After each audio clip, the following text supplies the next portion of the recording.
Assalamualaikum warahmatullahi wabarakatuh. Perkenalkan, nama saya Laila Kusuma Ditama dan rekan saya Inci Rosana Putri. Di sini kami akan menjelaskan praktikum MAP analisis skalogram. Analisis skalogram merupakan analisis yang berusaha untuk mengidentifikasi suatu skala tunggal di sepanjang ukuran efektif sikap dalam suatu keadaan yang ada dan dapat diperoleh, di mana analisis skalogram ini dapat menunjukkan nilai atau peringkat suatu objek atau kelompok berdasarkan variabel pengukuran tertentunya. Adapun tujuannya yaitu untuk mengetahui pusat pelayanan berdasarkan jumlah dan jenis unit fasilitas pelayanan yang ada di dalam setiap daerah. Untuk keunggulannya, analisis skalogram dapat menggambarkan respon subjek terhadap objek tertentu menurut tingkatan yang sempurna dan mampu menjawab semua pertanyaan dengan baik dibandingkan dengan yang mampu menjawab hanya sebagian saja. Untuk data yang digunakan dalam analisis skalogram yaitu data yang telah kalian input atau hasil inputan dari pengumpulan data kalian dari analisis faktor ataupun analisis cluster. Oke, kita langsung masuk aja ke proses analisis skalogram.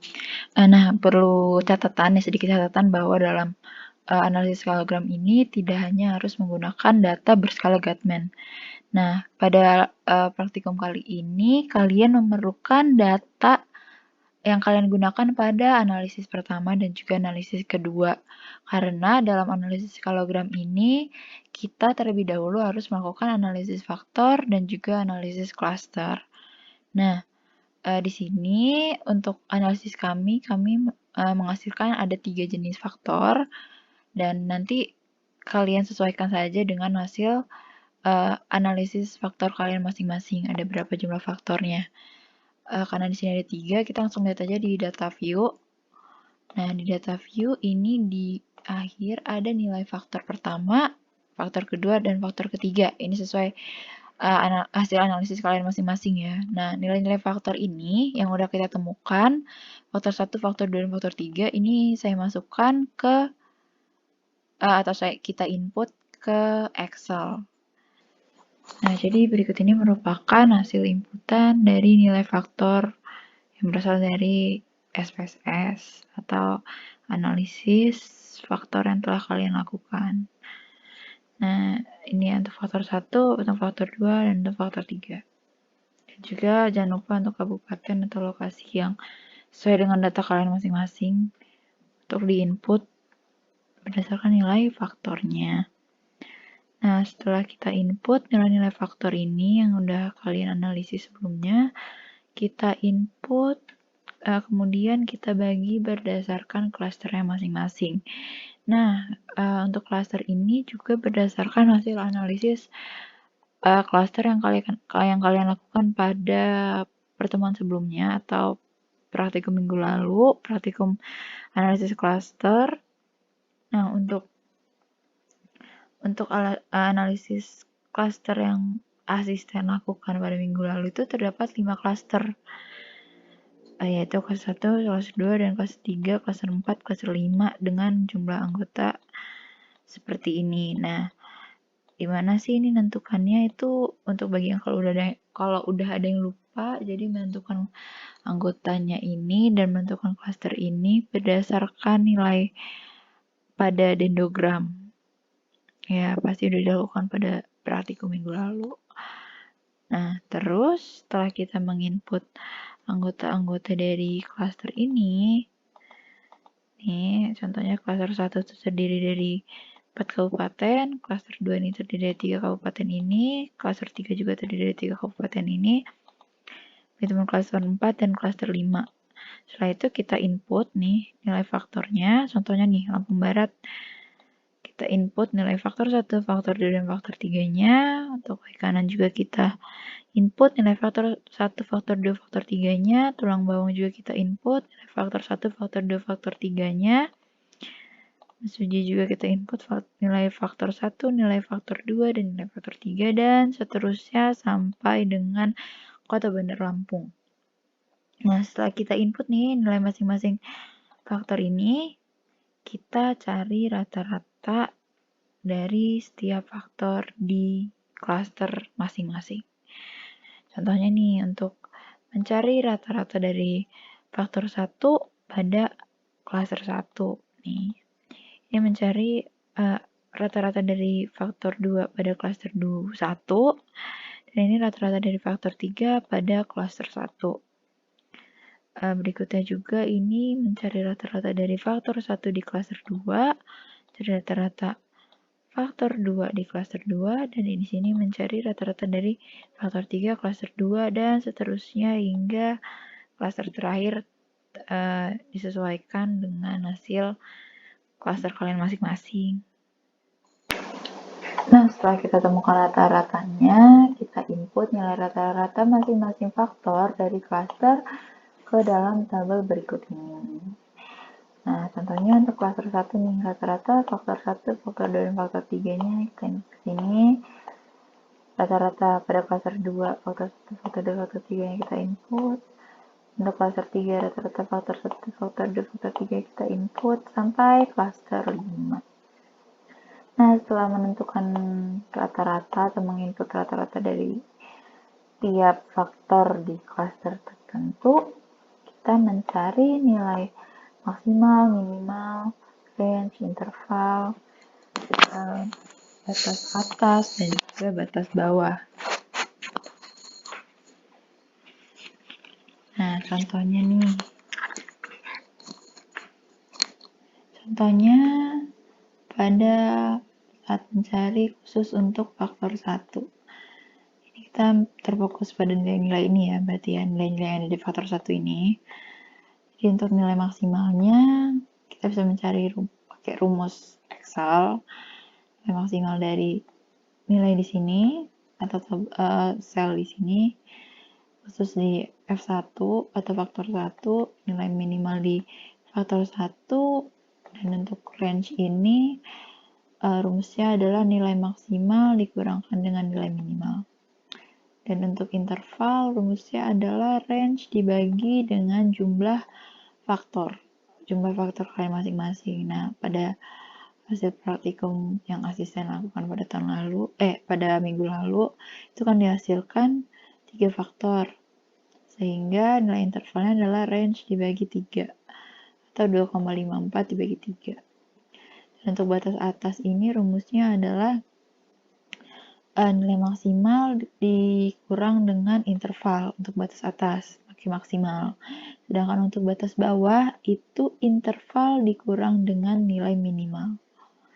Oke, ini khusus untuk F1, kemudian kita cari juga nilai-nilai ini untuk di F2 dan juga untuk di F3.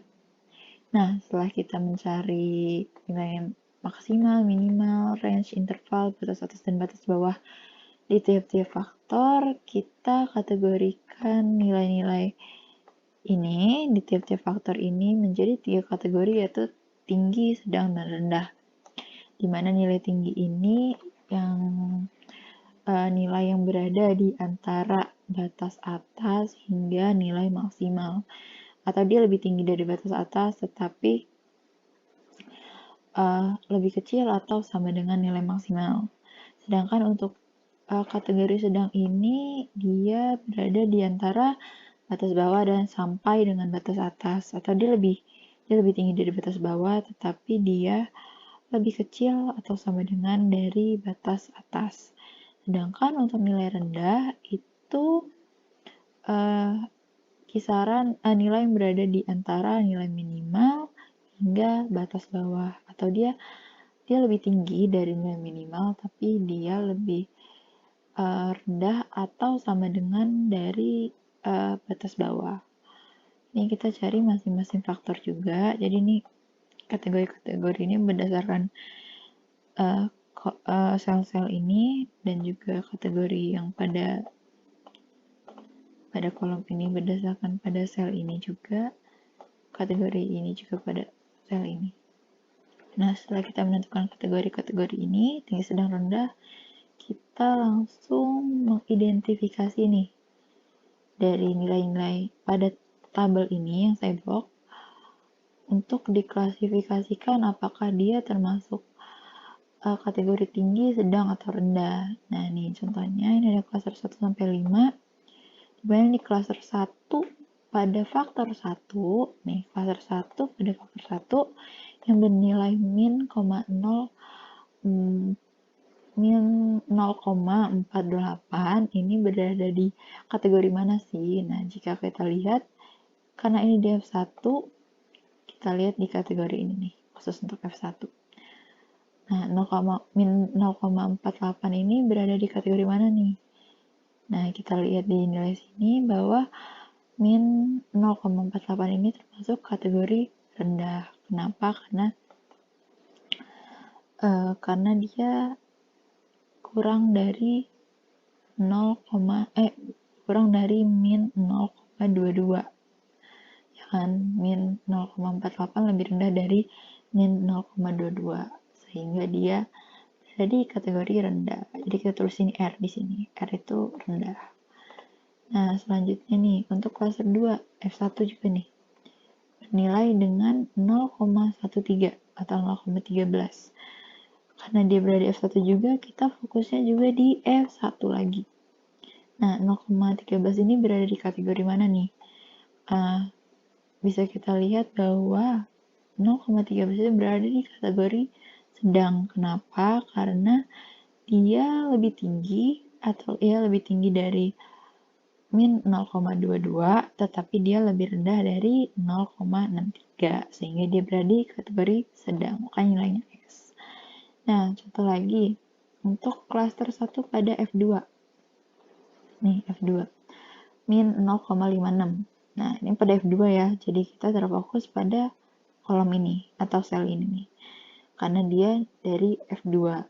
Nah, min 0,56 ini berada di kategori mana? Yaitu berada di kategori rendah, karena dia kurang dari 0,09. Makanya pada klaster 1 F2 nih di sini itu dia berkategori rendah, dan seterusnya kita isi semua nilai-nilai di tabel ini ya, kita isi semua kita klasifikasikan ke tabel di samping ini.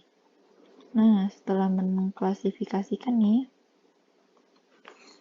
kita akan membuat jenis tabel berikut ini. Selanjutnya, saat mengklasifikasikan pada tabel ini, kita melihatnya berdasarkan tabel tinggi, sedang, rendah yang udah kita cari sebelumnya.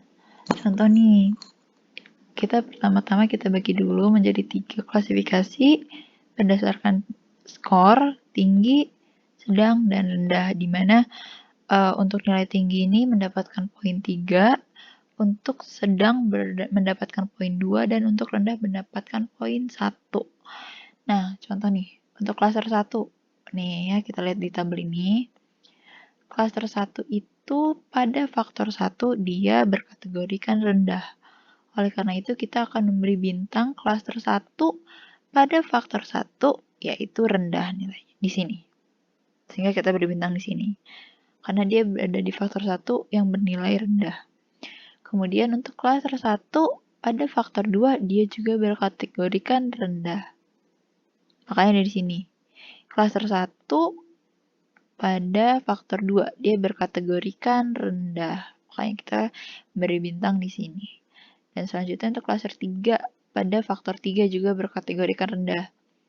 Klaster 1 pada faktor 3 berkategorikan rendah. Dan seterusnya. Contohnya nih, contoh lagi deh. Untuk klaster 2. Klaster 2 pada faktor 1 dia berkategorikan sedang. Klaster 2 pada faktor 1 dia berkategorikan sedang. Makanya kita beri bintang di sini. Nah, untuk klaster 2 pada F2-nya nih, berkategorikan rendah. Klaster 2 pada faktor 2 berkategorikan rendah. Makanya kita beri bintang di sini. Dan untuk klaster 2, faktor 3, dia berkategorikan sedang juga. Nah, sehingga klaster 2 ada faktor 3 nih, di sini. Berkategorikan sedang. Seperti itu ya, dan selanjutnya sampai dengan, pokoknya ini semua dimasukkan atau kita input hingga membentuk tabel seperti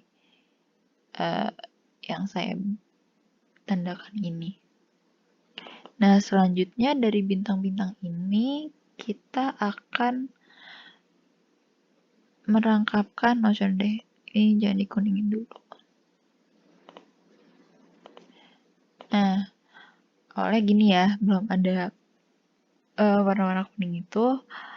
Nah, setelah kita bintang-bintangkan, di sini kita rangkapkan menjadi rangkap 3. Nah, kenapa rangkap 3? Ini karena jumlah faktor dari analisis yang saya dapatkan itu adalah 3 faktor.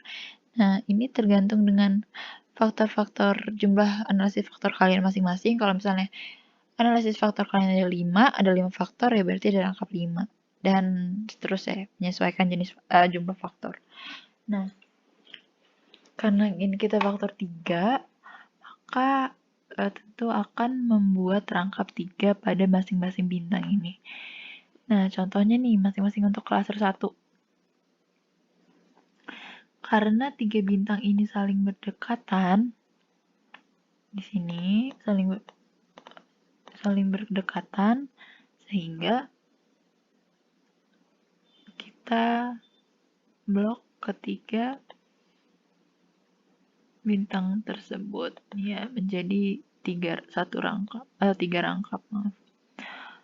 Selanjutnya untuk klaster 2 nih. Nah, kita bisa lihat bahwa dia saling berjauhan dengan jarak yang sama, maka kita dapat mengambil rangkap atau kita dapat ngeblok di pada skor yang menghasilkan skor yang lebih tinggi.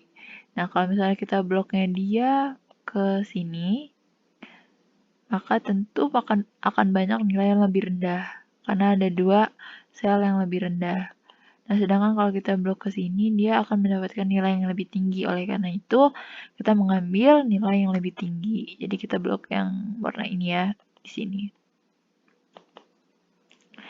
Nah, selanjutnya untuk klaster 3 nih. Bisa kita lihat juga jaraknya sama.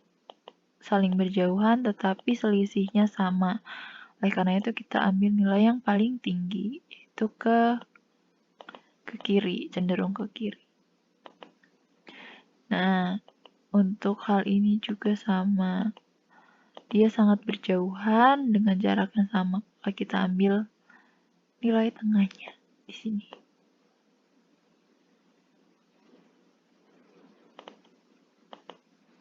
Nah, selanjutnya untuk klaster 5, karena saling berdekatan, kita ambil aja tiga-tiganya. Nah, setelah kita melakukan perangkapan ini, untuk masing-masing rangkap, kita cari nilai dari setiap klaster. Nah, menentukan nilainya gimana sih? Kan kita sudah memberi bobot bahwa nilai tinggi itu memiliki nilai 6, sedang memiliki nilai 2, dan rendah memiliki nilai 1. Oleh karena itu, pada klaster 1, ini kita terfokus pada 3 ini yang udah kita warnain. Bernilai 3. Kenapa? Karena dia semuanya berada di rendah. Satu sel ini bernilai 1 dan satu sel ini bernilai 1. Sehingga kalau dijumlahkan 1 ditambah 1 ditambah 1 hasilnya adalah 3. Nah, untuk klaster 2 kita terfokus di sini karena berada di kategori sedang. Oleh karena itu kita jumlahkan ini nilainya 2 ditambah 2 dan ditambah 2 hasilnya 6. Untuk klaster 3 di sini karena ini ada 2 di kategori sedang dan 1 berada di kategori rendah, maka jumlah nilainya adalah 2 ditambah 2 ditambah 1, maka hasilnya 5. Dan begitu pun seterusnya. Nah, ini untuk klaster 5 nih, dia berada di tingginya 2. ada 2 sel di kategori tinggi dan 1 sel di kategori sedang. Jadi 3 tambah 3 tambah 2 hasilnya adalah 8. Nah, setelah melakukan penilaian ini, kita melakukan peringkat sesuai dengan jumlah nilai tertinggi. Dimana di sini klaster 5 jumlah nilainya tertinggi, jadi dia peringkat 1. Selanjutnya ada klaster 2 yang peringkatnya 2, ada klaster 4 dengan peringkat 3, dan klaster 3 peringkat 4, serta klaster 1 peringkat 5. Setelah menentukan peringkat, kita mencari nilai error dari seluruh tabel ini, satu tabel ini, maaf. Nah, errornya ini gimana mencari standar errornya atau persen errornya itu rumusnya adalah jumlah bintang yang berada di luar rangkap. Itu ada 4 nih, 1, 2, 3, 4 dibagi dengan jumlah seluruh bintang-bintang yang ada, yaitu ada 15 dikali dengan 100, sehingga dihasilkan persen errornya itu 26,6%. Sehingga tingkat kepercayaannya yaitu 100 dikurang dengan persen error, yaitu tingkat kepercayaannya 73,3%. Nah, setelah melakukan pencarian nilai error dan tingkat kepercayaan, kalian bisa melakukan iterasi. Apa sih gunanya iterasi ini? Untuk mencari nilai error paling kecil. Nah, di sini iterasinya itu kalian dapat mengubah posisi faktor di sini atau mengubah posisi cluster. Nah, di sini saya mencoba mengubah untuk posisi faktor yang tadinya faktor 1, faktor 2, faktor 3, saya ubah menjadi faktor 3, faktor 2, dan faktor 1. Penentuannya sama juga untuk klaster 1 nih. Klaster 1, faktor 1, dia rendah. Berarti dia di sini.